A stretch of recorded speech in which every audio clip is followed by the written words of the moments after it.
Existe un lugar de tormento sin fin. Un pozo negro de pecado y sufrimiento. Un mundo de desesperación sin fin. El infierno.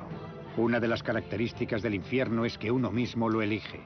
Para comprender esta idea, déjate llevar al infierno de Dante, el libro que supo dar vida al infierno. El infierno de Dante.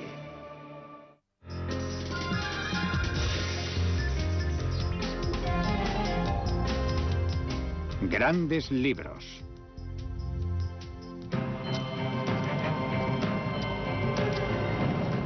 En la Italia medieval, Dante Alighieri escribió un poema épico conocido como Infierno, que ha servido para definir el infierno de la cultura occidental. El propio Dante es el personaje principal del libro. Se ha extraviado y sufre una crisis de desesperación profunda. El infierno es la obra más importante jamás escrita sobre lo que nosotros en nuestra jerga llamamos depresión.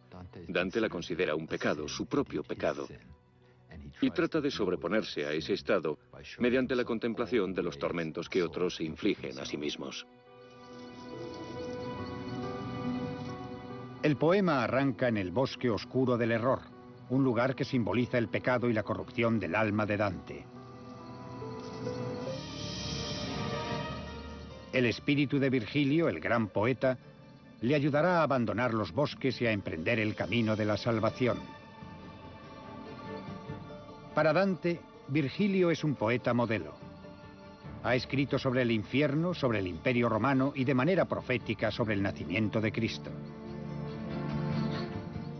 Virgilio representa la grandeza de todo el arte clásico. Y Dante representa, sobre todo comparado con los héroes épicos, asesinos con espadas, cuando su arma es la escritura, es un hombre, una persona. Representa el alma en tránsito del ser humano. Juntos descenderán los 9 círculos del infierno. Los 9 círculos de Dante nos presentan un infierno claramente estructurado. En cada círculo se sitúa un tipo específico de pecador. Cuanto más desciende Dante, peores son los pecados y los castigos con que se encuentra. Dante se ha empeñado en crear no solo una geografía física que le permita castigar a los pecadores como se merecen, sino también una geografía moral. El infierno trata de las dificultades y esfuerzos que entraña vivir una vida humana. Con suerte, la vida podría ser como un viaje o una búsqueda, y el infierno trata de esa búsqueda vital. Poco sabemos de la vida de Dante. Su madre murió siendo él muy pequeño y ya era huérfano al llegar a la adolescencia. Además de un poeta muy conocido, Dante fue un político prestigioso. En 1300 fue elegido para formar parte del grupo de 6 magistrados que gobernaban Florencia. Sin embargo, en 1302, una sedición frustró su carrera política. Durante su ausencia, Dante fue acusado de corrupción y condenado a morir quemado en la hoguera. Su ausencia se convertiría en un exilio. No podría volver nunca. A Dante le había traicionado su ciudad amada. Parece bastante claro que no podría haber escrito ese poema sin la experiencia de su exilio. Fue lo que le permitió pensar de una manera más amplia y asumir la verdadera naturaleza del exilio en un sentido muy amplio, pues de eso trata el poema en esencia. Antes de comenzar su búsqueda, Dante y Virgilio deberán atravesar las puertas del infierno. Cuando llegaron a las puertas del infierno, había un letrero que decía: «Dejad los que aquí entráis toda esperanza». En mi opinión, lo más terrible del infierno de Dante es que se trata de un lugar en el que no cabe la esperanza. La esperanza era fundamental en la Edad Media. La vida era desagradable, brutal y corta. La violencia política y religiosa constituían la regla, no la excepción. Las epidemias eran endémicas e inexplicables. Muchos se resignaban a las penalidades de la vida cotidiana con la única esperanza de una vida eterna después de la muerte. El infierno forma parte de la trilogía llamada La Divina Comedia, que comienza en el infierno, y pasa por el purgatorio para llegar al cielo. En esta trilogía, Dante trata de mostrar que nuestro destino en la vida ultraterrena está siempre determinado por las opciones tomadas en vida. Cuando los condenados llegan al infierno, deben comparecer ante el juez Minos para recibir su castigo: el confinamiento en el infierno. El infierno toma nota del grado de corrupción que ha alcanzado en vida cada persona y trata de recrearlo en clave eterna. Lo que hace Dante es buscar maneras imaginativas de presentar la geografía de la libertad de elección. El primer lugar que visitan Dante y Virgilio es el Círculo Primero, el Limbo. Todas las almas sin bautizar, incluido el propio Virgilio, viven allí. Su único castigo es una eternidad privada de la contemplación de Dios. La obra de Dante nos legó una visión única del infierno. Tal y como él lo describe, se trata de un lugar poblado por personas de verdad, aflicciones de verdad y torturas de verdad. Pienso que es imposible describir físicamente el infierno sin tener en cuenta a Dante. Su imaginación ha fijado para siempre la imagen que nos hacemos del infierno.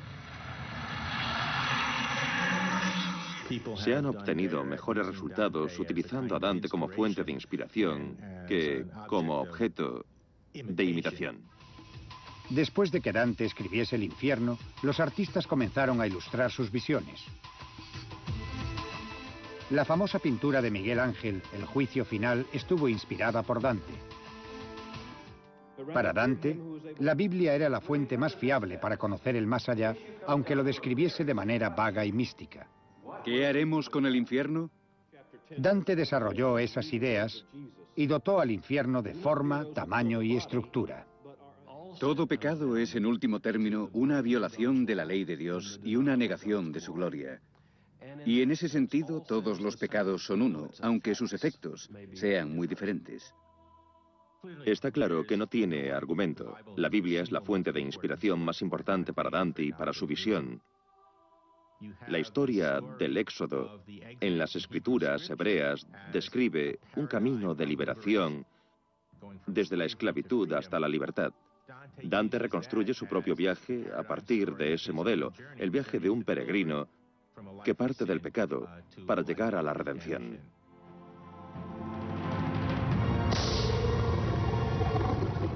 Es muy probable que debamos a Dante la descripción más tangible del infierno jamás concebida por la imaginación humana, similar a la concepción que originariamente se tenía de la Gehenna. En la Biblia, Jesucristo advierte a sus discípulos de la existencia de una Gehenna de fuego. La Gehenna era un vertedero siempre en llamas en las afueras de Jerusalén. No se trataba de un vertedero de basura cualquiera. Todas las alcantarillas desaguaban directamente al valle. Había un flujo constante de heces y orina, de añublo y moho. La basura allí depositada era pasto continuo de los gusanos. La Biblia nos presenta siempre la Gehenna como un lugar en el que el gusano nunca muere. Los profetas, cuando describen el más allá a los pecadores, se valen de esta imaginería. Todo el mundo había visto y había olido esos lugares. Entonces el profeta decía, pues si no os andáis con ojo, pasaréis la eternidad en un lugar como ese. Cada cultura interpreta el infierno a su manera. Para los habitantes de Jerusalén, el infierno era la Gehenna. A comienzos del siglo XIV, la obra de Dante estableció un nuevo modelo de infierno.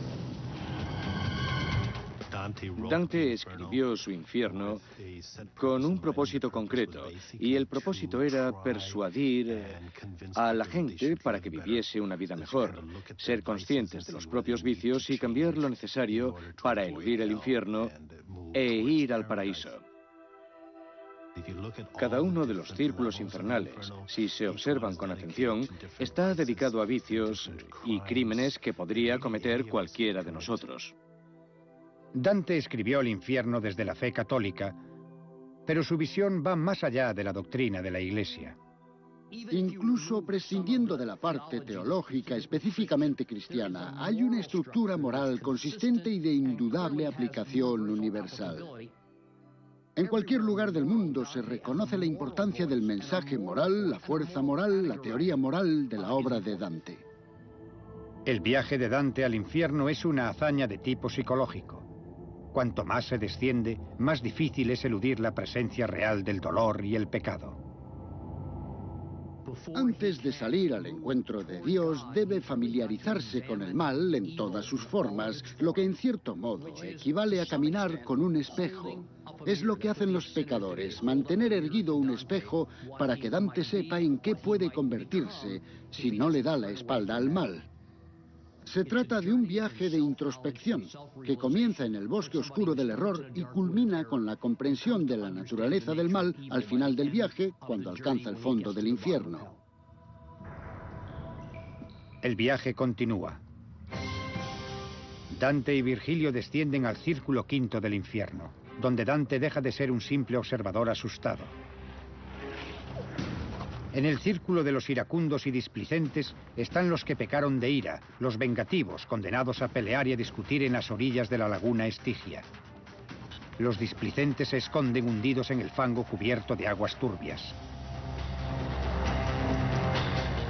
Cuando Dante y Virgilio cruzan la laguna Estigia, un enemigo político de Dante los reconoce. Filippo Argenti se irrita al ver a Dante vivo en el infierno. La irritación de Dante supera a la suya y el poeta arremete contra él. Lo que podemos intuir aquí es la idea de que Dante, de alguna manera, aprovecha la ocasión para vengarse de una persona que le hizo daño. Y yo, maestro, dije, mucho desearía el verle zambullirse en este caldo antes de que de este lago nos marchemos. Y él me repuso, aún antes que la orilla de ti se deje ver serás saciado. De tal deseo conviene que goces. Al poco vi la gran carnicería que de él hacían las fangosas gentes. A Dios por ello alabo y doy las gracias. Le dice a Virgilio, a Filippo Argenti quisiera verlo descuartizado y hervido y descompuesto en este hediondo pantano. ¿Ha de ser así? Y Virgilio responde, oh, conviene que así sea, sí. Lo has de ver, te lo prometo. No estamos familiarizados con este tipo de sensibilidad. Y en mi opinión, Dante escribe sobre los rencores y deseos y apetitos del alma, de un alma que quiere alcanzar un lugar que se encuentra por encima o más allá de esos deseos y apetitos. La escena de la laguna Estigia marca el inicio de la transformación de Dante. Ha aprendido a no compadecerse de los condenados, pero todavía quiere vengar su exilio. Su peregrinación no ha terminado. Para liberarse de su sed de venganza, Dante debe conocer las consecuencias de los pecados de malicia. En las profundidades del infierno se encuentra con los perpetradores de actos violentos.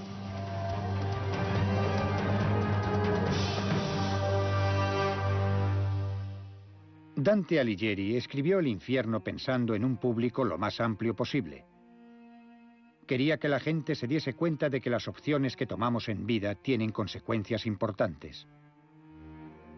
Para ilustrar la idea de que no todos los pecados son iguales, Dante separa el infierno superior del inferior por medio de un muro, distinguiendo los pecados de debilidad de los pecados de malicia.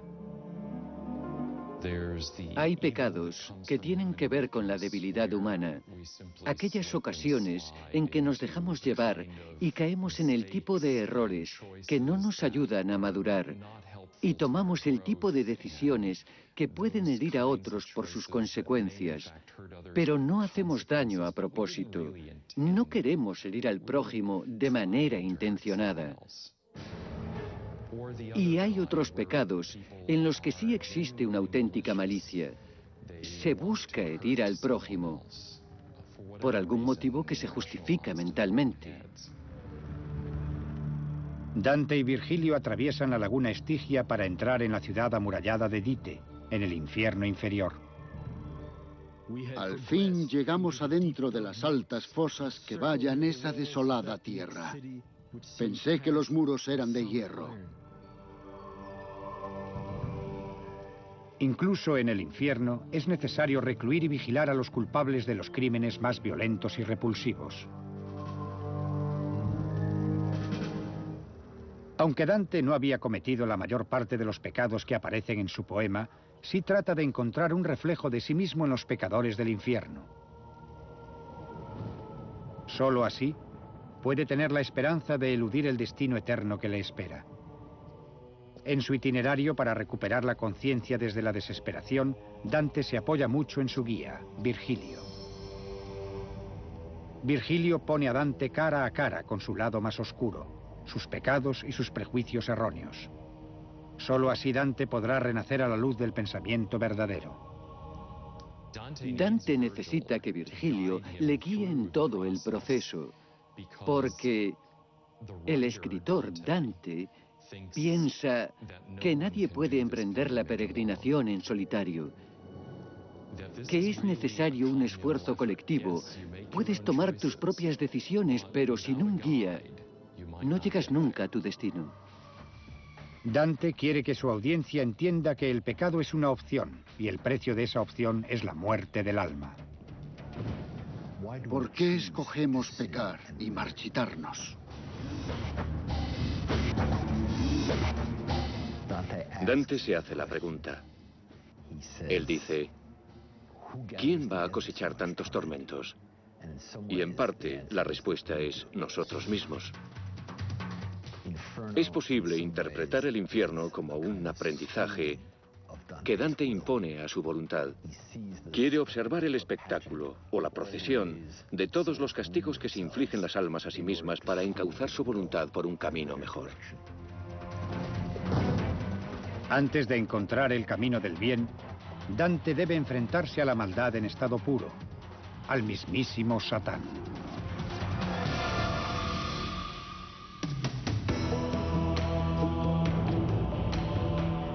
El infierno de Dante es un manual para la vida. Ninguna otra obra literaria ha sabido definir mejor la naturaleza del pecado. Dante y Virgilio emprenden el descenso al círculo noveno y último del infierno, el abismo helado de Satán.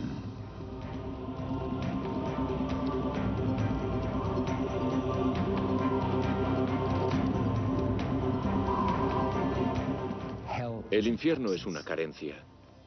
La luz es una presencia, la oscuridad una carencia de la energía que contiene la luz, el frío una carencia de la energía que contiene el calor. El pecado es una carencia del alma, de energía moral. Lo que hay en el fondo del pozo, en el centro del infierno, es una profunda carencia de calor o de afecto. Es un lugar de muerte absoluta, un lugar helado, es la negación de todo.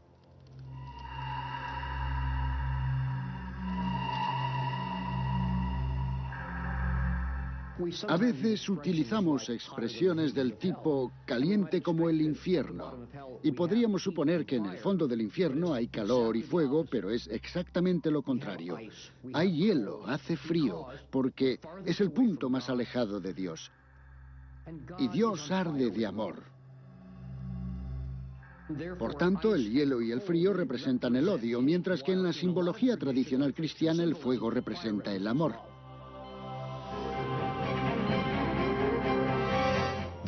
El infierno no consiste solamente en no amar a una persona, sino en traicionar a una persona a la que se ama.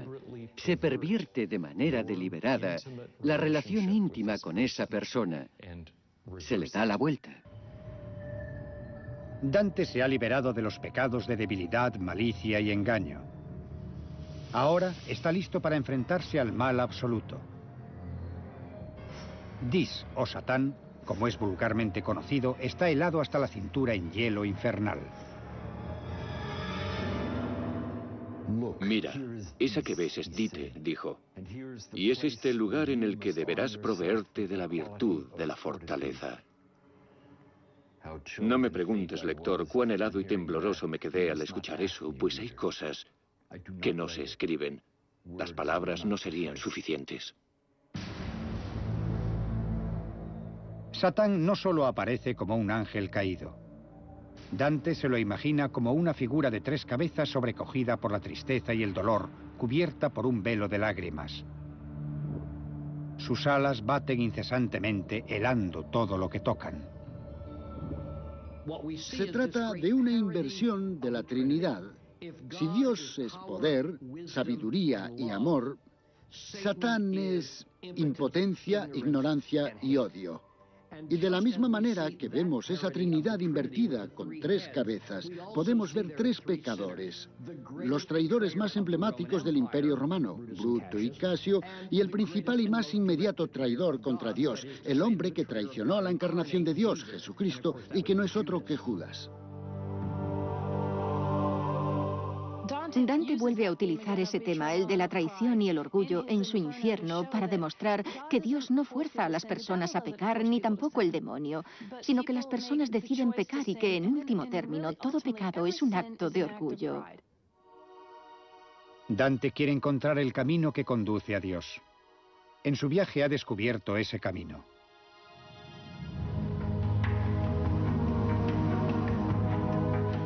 Al final de su viaje, Dante ha abandonado el estado de desesperación después de atravesar el bosque oscuro del error.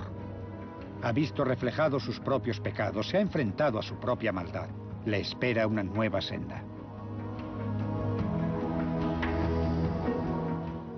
Ven, es largo el camino, dura la senda que habrá de ser recorrida. Ponte en pie, dijo el Señor.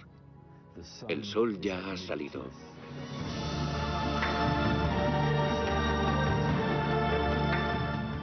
No creo que se haya escrito un libro que trate de tantos asuntos fundamentales. Es un libro que va directo al centro de la vida, al hecho de que toda vida tiene un fin, de que la vida da muchas vueltas inesperadas, que la vida hay que verla en el contexto de la eternidad. Nadie ha escrito de manera más elocuente ni más directa sobre estos temas. Dante regresa del infierno para iniciar otro viaje. El viaje hacia la esperanza y el cielo.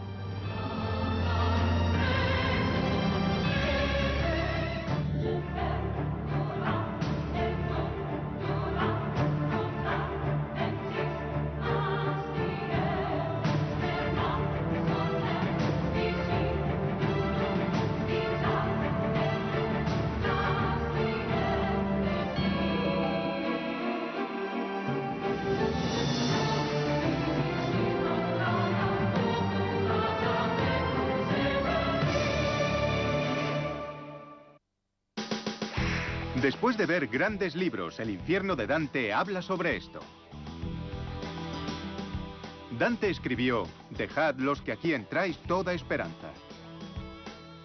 Explica las circunstancias personales e históricas en que se enmarca su obra. ¿Por qué piensas que escogió la metáfora del infierno para describir la vida durante la Edad Media? ¿Cómo interpretas los 9 círculos del infierno y a sus habitantes? Si hubieses escrito tú el infierno de Dante, ¿cómo serían los 9 círculos de tu infierno? Escribe una redacción que incluya detalles concretos de tu infierno.